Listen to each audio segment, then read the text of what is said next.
Welcome back to clean news Rajasthan. चलिए देखते हैं राजस्थान की 15 फटाफट बड़ी खबरों को। खुशखबरी, बिजली बिल से मिलेगी काफी राहत। अब राजस्थान सरकार ने उठाया यह कदम। अब बिजली बिल की चिंता छोड़िए, क्योंकि सरकार लेकर आई है पीएम सूर्य घर निःशुल्क बिजली योजना। इस योजना के तहत घरों की छतों पर रूफटॉप सोलर पैनल लगाए जाएंगे, जिससे लोग अपनी बिजली खुद पैदा कर सकेंगे। हाल ही में टाटा पावर, रिन्यूएबल और राज्य की तीनों डिस्कॉम्स के बीच एमओयू साइन हुआ है, जिससे योजना को तेजी मिलेगी। टाटा पावर वेंडर्स को ट्रेनिंग देने और जागरूकता बढ़ाने में सहयोग करेगा। अब तक 26,000 से अधिक घरों में सोलर पैनल लग चुके हैं। इस पहल से लाखों परिवारों को बिजली बचाने और आत्मनिर्भर बनने का मौका मिलेगा। उच्च शिक्षा के लिए विश्व बैंक और अंतर्राष्ट्रीय संगठनों से मिलेगी वित्तीय सहायता। राज्य के महिला महाविद्यालय ने राष्ट्रीय मूल्यांकन व प्रत्यायन परिषद की ओर से किए गए मूल्यांकन में 2.46 सीजीपीए के साथ बी ग्रेड प्राप्त कर बीकानेर, चूरू, श्रीगंगानगर व हनुमानगढ़ संभाग में इस वर्ष सबसे उच्च ग्रेड प्राप्त करने वाला राज्य के महाविद्यालय बन गया है। एनआईसी की मान्यता प्राप्त होने पर महाविद्यालय में स्टाफ व छात्राओं ने शुक्रवार को इस विशेष उपलब्धि पर प्राचार्य डॉक्टर पूनम दत्ता के नेतृत्व में रंग गुलाल उड़ेलकर व मिठाइयां बांटकर खुशी का इजहार किया। राजस्थान में बजरी माफिया के साथ शराब माफिया को भी समानांतर सरकार चलाने का लाइसेंस। राजस्थान सरकार प्रदेश की नई आबकारी नीति को जारी कर दिया है। वहीं 1 अप्रैल से नई आबकारी नीति पूरे प्रदेश में लागू की जाएगी। नई आबकारी नीति के तहत सरकार ने शराब बेचने के लिए लाइसेंस का प्रावधान आसान बनाने की कोशिश की है। सरकार का कहना है कि इससे अवैध शराब की बिक्री पर रोक लगेगी। हालांकि नागौर सांसद हनुमान बेनीवाल ने भजनलाल सरकार की नई आबकारी नीति का विरोध किया है। उन्होंने कहा कि नई नीति से राजस्थान में बजरी माफिया के साथ शराब माफिया को भी समानांतर सरकार चलाने का लाइसेंस मिल जाएगा। गैर आरआईएस अधिकारियों का आईएएस में प्रमोशन का रास्ता साफ। राजस्थान में बीते दिनों सालों से नॉन एससीएस यानी गैर आरआईएस अधिकारी का आईएएस में प्रमोशन का मामला आरएस एसोसिएशन की याचिका की वजह से हाई कोर्ट में अटका था। लेकिन हाई कोर्ट ने बीते 5 दिसंबर को फैसला सुनाते ही आईएएस के प्रमोशन का रास्ता साफ हो गया था। साथ ही आरएस एसोसिएशन पर 5 लाख रुपए का जुर्माना लगाया था। वहीं इसके बाद एसोसिएशन ने सुप्रीम कोर्ट में याचिका दायर की थी, लेकिन अब आरएस एसोसिएशन को फिर झटका लगा है, क्योंकि सुप्रीम कोर्ट ने याचिका को खारिज किया है और हाई कोर्ट के फैसले को बरकरार रखा है। हर महीने 1 से 16 तारीख तक नहीं होगा कोर्ट में कोई काम। राजस्थान सरकार की ओर से प्रदेश में गहलोत सरकार के समय बनाए गए संभाग और जिलों को समाप्त करने के लिए लगातार विरोध के स्वर बुलंद होते जा रहे हैं। सीकर संभाग और नीम का थाना जिले को समाप्त करने के बाद शेखावटी क्षेत्र में भी करीब 1 महीने से ज्यादा समय से स्थानीय संगठनों की ओर से विरोध प्रदर्शन कर सीकर संभाग व नीम का थाना जिला बहाली की मांग उठाई जा रही है। इसी क्रम में सीकर संभाग और नीम का थाना जिला बहाली की मांग को लेकर शुक्रवार से सीकर जिला मुख्यालय स्थित कोर्ट के बाहर अभिभाषक संघ की ओर से धरना देकर अनिश्चितकालीन क्रमिक अनशन शुरू किया गया है। प्रयागराज के लिए निकले डूंगरपुर के 100 से अधिक श्रद्धालु जाम में फंसे। प्रयागराज के दर्शन करने वाले निकले जिले के कई श्रद्धालु जाम में फंस गए हैं तथा करीब 18 घंटों से बसों के बाहर भजन कीर्तन कर जाम खुलने का इंतजार कर रहे हैं। गत दिनों डूंगरपुर से निजी बसों एवं कारों से निकले करीब 100 से अधिक श्रद्धालु काशी और अयोध्या के मध्य सुल्तानपुरा क्षेत्र में फंस गए हैं। हालांकि सभी श्रद्धालु सुरक्षित थे तथा उन्हें कोई खास दिक्कत नहीं है। वहीं परिजनों से लगातार संपर्क बनाए हुए हैं। विधायकों की मौतों की वजह से बदला राजस्थान विधानसभा का रंग। राजस्थान विधानसभा में कारपेट का रंग बदले जाने पर स्पीकर वसुदेव देवनानी ने कहा कि वास्तु के आधार पर इसका रंग बदला गया है। राजस्थान विधानसभा में बजट सत्र के लिए विधानसभा स्पीकर ने वास्तु विशेषज्ञों के सुझावों के आधार पर कुछ बदलाव किए हैं।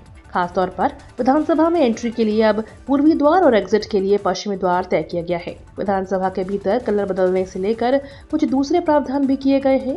विधानसभा स्पीकर वसुदेव देवनानी ने कहा, उनकी कोशिश है कि पिछले कुछ सालों से चला आ रहा मिथक टूटे। सत्र में आने वाले 4 सालों में सभी 200 विधानसभा सदस्य एक साथ उपस्थित रहे। सदन की कार्यवाही सोमवार सुबह 11 बजे तक के लिए स्थगित। 19 फरवरी को होगा बजट पेश। राजस्थान की 16वीं विधानसभा के तीसरा सत्र का शुरुआत कल हो गई। पहले दिन राज्यपाल हरिभाऊ बागड़े का अभिभाषण हुआ। अभिभाषण पूरा होने तक विपक्ष के नेताओं ने 3 बार हंगामा किया। पहली बार हंगामा आदिवासी क्षेत्रों में पानी देने की मांग पर हुआ। दूसरी बार हंगामा पिछली सरकार में हुए पेपर लीक के जिक्र पर हुआ। तीसरी बार हंगामा महाकुंभ के जिक्र पर हुआ। हालांकि राज्यपाल का अभिभाषण खत्म होने के बाद सदन ने टेबल थपथपाकर स्वागत किया। राज्यपाल के अभिभाषण पर धन्यवाद प्रस्ताव पर अब 3, 5, 6 फरवरी को चर्चा होगी। सरकार की ओर से इसका जवाब 7 फरवरी को दिया जाएगा। 8 से 18 फरवरी तक सदन में अवकाश रहेगा। इसके बाद 19 फरवरी को उप मुख्यमंत्री और वित्त मंत्री दिया कुमारी बजट पेश करेंगी। अब छोटे होटलों में भी छलकेंगे जाम। राजस्थान के कई आबकारी नीति जारी कर दी गई है। यह नीति 1 अप्रैल से प्रदेश में प्रभावी होगी। आबकारी नीति में कुछ बड़े बदलाव किए गए हैं। खासतौर पर छोटी होटल्स और हेरिटेज हवेलियों को इससे फायदा मिलेगा। सरकार ने अब 10 कमरों वाली होटल्स को भी बरखास्त लाइसेंस दिए जाने का प्रावधान किया है। इससे पहले ये न्यूनतम 20 कमरों वाली होटल्स के लिए ही लागू था। प्रदेश के बजट क्लास छोटी होटल्स की संख्या करीब 17,000 है। इनमें से लगभग 50% होटल्स 10 कमरों की क्षमता वाले हैं। राजस्थान में निकली पशुधन सहायक की ढेरों नौकरियां। राजस्थान कर्मचारी चयन बोर्ड ने पशुधन सहायक पदों 2025 के लिए पंजीयन प्रक्रिया चालू कर दी है। इच्छुक और योग्य उम्मीदवार 1 मार्च तक आधिकारिक वेबसाइट पर जाकर इन रिक्तियों के लिए आवेदन कर सकते हैं। इस भर्ती अभियान का लक्ष्य कुल 2041 पदों को भरना है, जिसमें नॉन टीएसपी क्षेत्र के लिए 1820 और रिक्तियां और टीएसपी क्षेत्र के लिए 221 रिक्तियां शामिल हैं।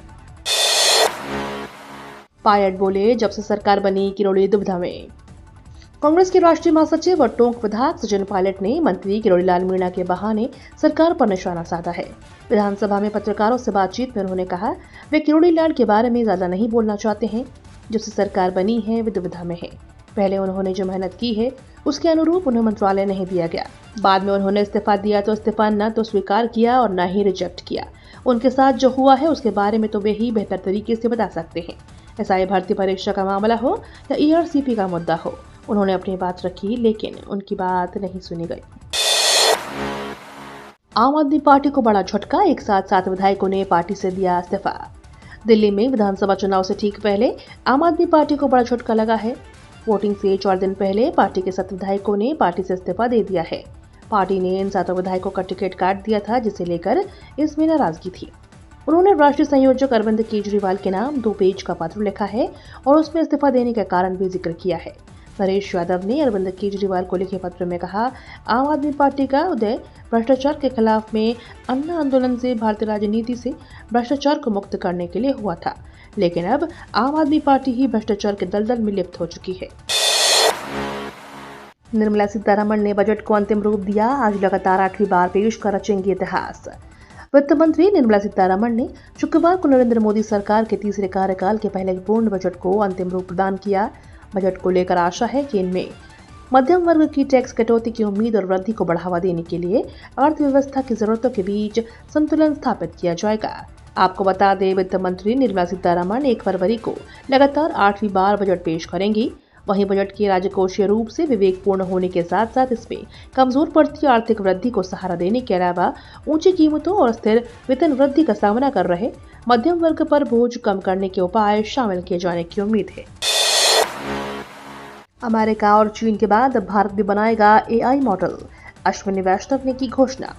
दुनिया भर में एआई के बढ़ते क्रेज के बीच केंद्रीय आईटी मंत्री अश्विनी वैष्णव ने बड़ा बयान दिया है। उत्कर्ष ओडिशा कॉन्क्लेव में उन्होंने कहा कि भारत खुद का जनरेटिव एआई लाने जा रहा है। इसे इंडिया एआई कंप्यूटर फैसिलिटी द्वारा चलाया जाएगा। 18,000 जीपीयू के साथ भारत एक घरेलू एआई मॉडल बना रहा है जो राष्ट्र की भाषा, आर्थिक और सामाजिक जरूरतों को पूरा करेगा। ओडिशा में एआई डेटा सेंटर सेटअप करने की तैयारी हो रही है।